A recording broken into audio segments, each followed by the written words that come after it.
Hey guys, देख सकते हैं शाम का वक्त हो चुका है और मम्मी हमारी यहाँ पे बना रही है पास्ता। देखिए आज सबको बहुत खाने का मन था पास्ता, तो इसलिए मम्मी बना रही है।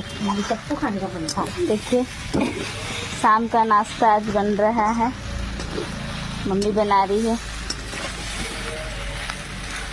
काफी अच्छा मौसम किया है, देख सकते हैं। देखिए इसी कारण से मम्मी बोली कि आज बना देते हैं, खा लो। आज मम्मी बना रही है। हम तो डेली हमेशा बनाते हैं, लेकिन आज मम्मी बना रही है।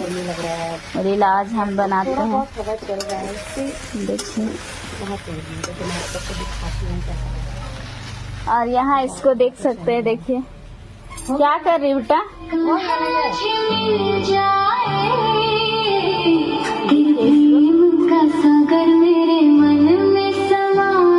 पापा यहाँ हमारे बॉक्स बजा रहे हैं, इसलिए लोग बॉक्स बजने का इंतजार कर रहा था।